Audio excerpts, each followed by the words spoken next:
हम बात करेंगे कि भाषा पर विचार करें।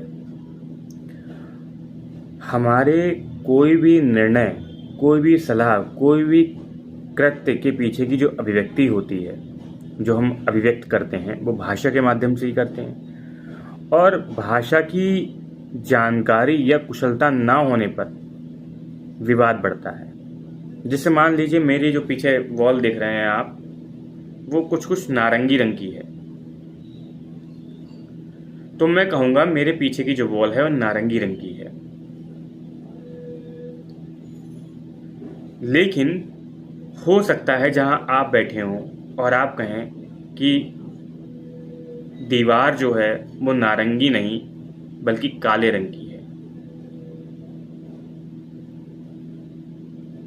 अब यहां पर ये दृष्टिकोण है कि कौन सही कह रहा है भाई, दीवार या तो नारंगी होगी या काली होगी। अब यहां पर ये समझने वाली बात है कि दोनों की परिस्थितियां कैसी थी। परिस्थितियों पर निर्भर करता है कि आप क्या निर्णय देंगे।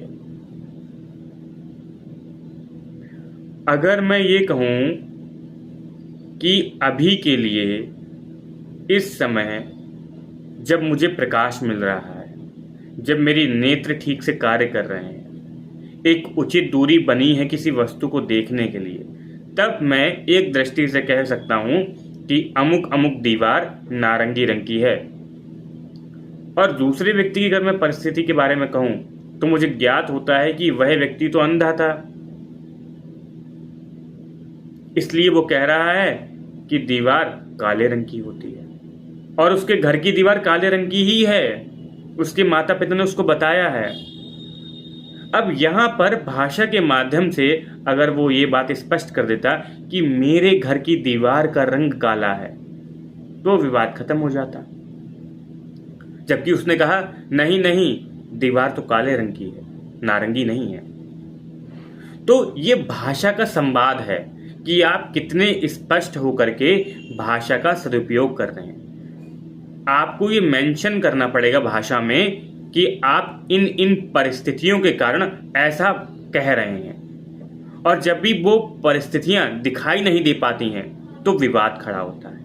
यही भाषा की कुशलता है।